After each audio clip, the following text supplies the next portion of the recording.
Le deuxième groupe d'opposition, s'il y a d'autres intervenants, je reconnais Madame la députée de Terrebonne. Merci, Monsieur le Président. Vous vous en doutez bien, je pense que le Parti québécois va voter contre ce projet de loi. Étant députée dans Terrebonne, dès que j'étais en campagne, plusieurs citoyens de Terrebonne, mais aussi des circonscriptions alentours, qui m'ont contacté par courriel, par téléphone, qui ont laissé des messages sur ma boîte vocale parce qu'ils étaient très inquiets de ce qui se passait avec Stablex à Blainville. Terrebonne est collée sur Blainville, on le sait. Donc, beaucoup d'inquiétudes par rapport à ce qui va se passer avec les terres et les eaux dans ce coin-là. Et ça continue, là, tous les jours encore. Il y a des citoyens qui me contactent et qui nous remercient de faire ce travail-là en opposition à ce projet de loi.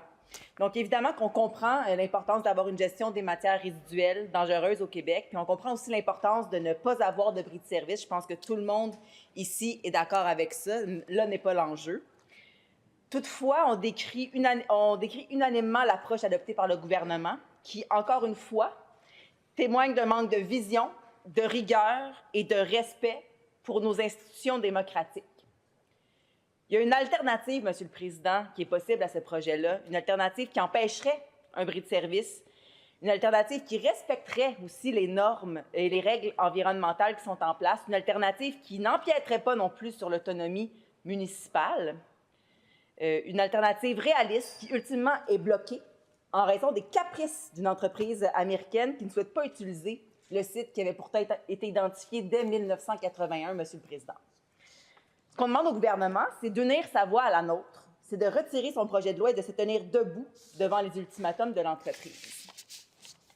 La quasi-totalité des intervenants entendus en commission récemment sont unanimes. On doit prendre un temps d'arrêt pour faire un état des lieux exhaustif sur la production et la gestion des matières résiduelles dangereuses. Tout d'abord, le Parti québécois réitère l'importance de négocier avec l'entreprise, négocier avec Stablex, afin que le gouvernement opte pour la solution alternative mise de l'avant, soit la cellule 6, qui a été identifiée depuis 1981 et initialement désignée. Les arguments de la ministre pour ne pas considérer la cellule initiale sont caducs, Monsieur le Président. Premier argument qu'elle nous a servi, Madame la ministre, et plutôt aujourd'hui le premier ministre également, il réaffirme que le choix de la cellule initiale occasionnerait trop de nuisances aux citoyens de Blainville, notamment en raison du camionnage. En effet, c'est vrai, la phase de construction va engendrer la circulation de 20 000 quelques camions annuellement sur une période de 18 à 24 mois pour transporter l'argile excavée.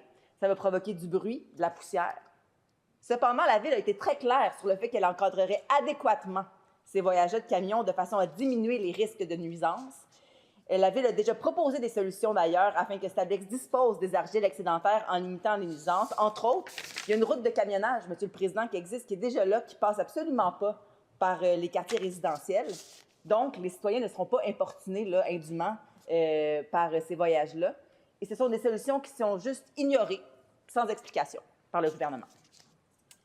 Stablex veut simplement le nouveau terrain pour sa cellule 6 parce qu'il va pouvoir l'exploiter 25 ans de plus que la cellule originale, sans remettre en question notre gestion et notre production de déchets dangereux, et ça pour 25 ans. Donc, c'est à l'entreprise que ça sert, Monsieur le Président, pas aux citoyens, pas aux Québécois.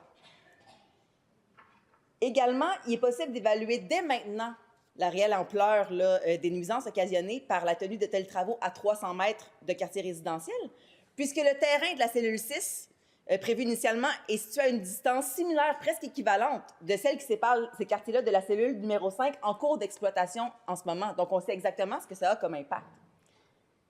Et ce que constate la commission d'enquête du BAP, c'est que depuis que Stablex a pris des mesures pour atténuer le bruit de ses opérations, le nombre de signalements liés au dérangement par le bruit a diminué significativement, avec une moyenne inférieure à 2 signalements par année depuis 2011. 2 signalements par année depuis 2011, Monsieur le Président. C'est rien, ça.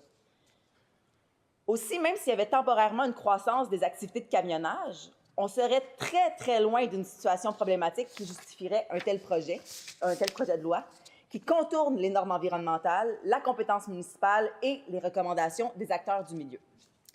Deuxième argument que la ministre nous a servi, elle affirme que la cellule initiale causerait trop de nuisances aux citoyens de Blainville, encore une fois, mais cette fois-ci en raison des odeurs. Mais il s'agit d'un faux problème, Monsieur le Président, parce que depuis 2017, seulement 1,3 signalements relatifs aux odeurs par année. C'est ça qu'on a eu, 1,3 par année. C'est quasiment rien. Les problèmes d'odeur et les signalements importants mentionnés ont eu lieu en 2014 en raison d'un élément très spécifique, la triméthylamine, qui était à la base de la mauvaise odeur. Depuis ce temps-là, l'entreprise s'est dotée d'une politique de gestion qui comprend le refus de matières dangereuses qui contiennent cet élément-là en particulier. Le BAP est d'avis que cette raison peut aucunement justifier la relocalisation, puis il s'agit de l'argument principal que la ministre utilise. Donc, le BAP est très crédible à mes yeux à ce sens-là. La zone tampon de 300 mètres est amplement suffisante puisque c'est la même distance que les 5 autres cellules d'enfouissement de Stablex, puis c'est une zone boisée. Donc, j'aimerais faire une comparaison ici, si on me le permet, avec la zone tampon, là, vous l'avez compris, de celle de Rouyn-Noranda. La zone tampon qui vient d'être créée est beaucoup plus restreinte. Elle sert à s'assurer que le taux d'arsenic dans l'air soit moins élevé dans la zone résidentielle. Ils ont donc déménagé plusieurs personnes alentour de cette zone tampon-là. Puis là, ici, on parle d'arsenic, Monsieur le Président. On parle de toutes sortes de matières toxiques qui vont directement dans le voisinage, donc ce n'est pas du tout la même situation. Donc, encore une fois, il s'agit d'un argument véhément répété par la ministre et démonté par les intervenants et les experts du milieu. Troisième argument qu'on nous a servi, la ministre évoque sans réserve le risque de bris de service pour justifier l'existence de ce projet de loi et subséquemment le recours au bâillon. Mais c'est un faux sentiment d'urgence, Monsieur le Président. Stablex dit être en bris de service à partir de 2027, mais le BAP a été formel. C'est jusqu'en 2030 que la cellule actuelle peut enfouir des déchets en ce moment. Donc, c'est très clair pour ça. Il n'y a aucune urgence à ce niveau-là.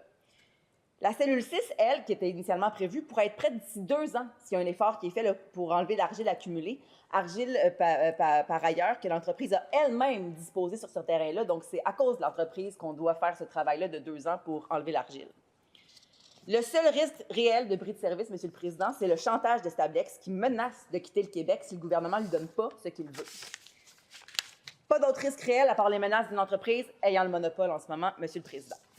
Donc, après avoir conclu que la solution alternative est une option viable et idéale, il est important de comprendre l'implication d'aller de l'avant avec le projet de loi 93. Implication numéro 1, évidemment, de graves problèmes environnementaux. On l'a dit, on l'a répété, mais on va le répéter encore. Le groupe Habitat a démontré que le site d'Orica, qui est le nouveau site là, qui est visé par Stablex et par le gouvernement, a une valeur écologique plus élevée que le site de la cellule 6 originale qui aurait dû être utilisé par Stablex. Le groupe Habitat a effectué une étude comparative de 2 cellules à l'aide de 11 indicateurs, soit le bois d'intérêt métropolitain, la couverture de canopée, les espèces à statut, la connectivité faunique, les milieux humides d'intérêt, les milieux humides variés, les cours d'eau, les stockages de carbone, l'effet refroidissant et l'érosion locale et sédiments. Effectivement, le site appartenant à la Ville agit pour le maintien de la biodiversité. Ça contribue à l'atteinte de l'objectif de 30 % de préservation de milieux naturels. C'est en bonne voie de renaturalisation, ce qui est un très bon signe. Ça contribue à protéger les espèces menacées ou vulnérables et à favoriser leur rétablissement. Ça prévient l'introduction ou la prolifération d'espèces envahissantes. Ça permet d'assurer une connectivité élevée des milieux naturels dans le complexe de la Grande Tourbière. Ça permet de réaliser les ambitions environnementales de la Ville contenues dans son plan de transition écologique, dont l'augmentation de la superficie de milieux naturels protégés à perpétuité, la mise en valeur de ces milieux-là et la diminution de l'empreinte écologique de la Ville. Monsieur le Président, c'est non négligeable. Je dois dire que dans le cadre de ma campagne électorale, j'ai eu la chance d'aller visiter moi-même le site, un peu comme ma collègue chez les libéraux, en compagnie de la mairesse, en compagnie de mon collègue aussi, Joël Arsenault, évidemment, qui est en charge de ce dossier-là. On a pu aller voir le site qui est visé par Stablex, par le gouvernement, et j'ai vu toute la richesse de la faune et la flore. Comme l'aurait dit mon prédécesseur dans Terrebonne, un vrai jardin d'Éden. Mais pour vrai, c'est vraiment un très beau terrain, un beau terrain vert. La CAQ prétend qu'il s'agit d'un terrain industriel. C'est vrai, c'est zone industrielle, mais moi, je peux vous dire, il n'en est rien. Orica, qui était l'entreprise qui était là, est une entreprise qui est très peu invasive. Il y avait très peu d'invasions qui étaient faites sur ce terrain-là. On a vu des animaux, on a vu de la faune et de la flore en masse. C'était magnifique. Et la mairesse a vraiment des beaux plans pour ce terrain-là. Il y a des universités qui sont intéressées à venir faire de la recherche sur ce plan-là ici. Elle veut vraiment que les citoyens se réapproprient le terrain et qu'on puisse aller voir justement ces tourbières-là qui sont très rares, et cette faune et cette flore. Et c'est ce que les citoyens me disent aussi dans leurs messages, dans leurs appels, dans leurs courriels. Donc, je pense que c'est important, c'est capital, en fait, d'en prendre acte.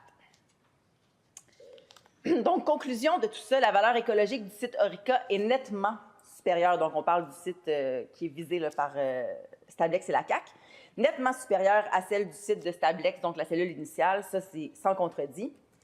La cellule qui est visée par la CAQ et Stablex se distinguait de façon nette sur 8 indicateurs sur 11, prouvant sa valeur écologique supérieure. Sans surprise, Monsieur le Président, ça concorde avec le rapport du BAP. Ça confirme que la cellule initiale est un site déjà dégradé à cause justement de ce qui a été mis là, comme déchets par Stablex et grandement impacté par les activités industrielles de la compagnie déjà. Effectivement, le BAP avait également pris en considération de nombreux indicateurs écologiques. Tout d'abord, la connectivité phonique, Monsieur le Président. Et je vais citer le BAP ici, permettez-moi. Puisque ce terrain se situe entre deux vastes complexes de milieux humides, dont la tourbière de Blainville, il est permis de penser qu'il puisse servir de corridor écologique permettant aux différentes espèces de migrer d'un milieu à l'autre. Fin de la citation. Donc, en bref, le BAP était d'avis que le terrain visé pour l'aménagement de la cellule numéro 6 projetée fait partie d'un corridor écologique qui permet de connecter deux vastes complexes de milieux humides de valeur écologique jugée exceptionnelle. Et tout le monde s'entend sur la valeur exceptionnelle de ce terrain-là. Et que la réalisation du projet le fragmenterait, altérant ainsi les échanges entre ces écosystèmes-là. C'est dramatique pour notre environnement, Monsieur le Président. En plus de ça, le BAP s'est penché sur les espèces floristiques et fauniques à statut particulier. Donc, Mme Gazal en a parlé tout à l'heure. Le BAP est d'avis que la présence d'espèces floristiques et fauniques à statut particulier sur le terrain de la cellule numéro 6 projetée et dans les milieux... Oui. Je vais vous faire un simple rappel, qu'on appelle les députés par leur titre et non pas par leur nom. Oh, donc, la chef du deuxième groupe d'opposition. Voilà. Merci. Je rappelle.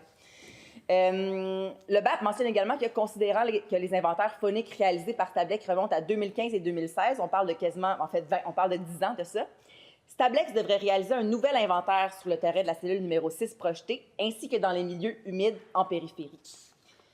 Encore une fois, c'est difficile de ne pas faire le parallèle avec d'autres dossiers du gouvernement de la CAQ. Un manque de transparence, une absence de données flagrantes, une destruction irrécupérable de nos ressources, Monsieur le Président.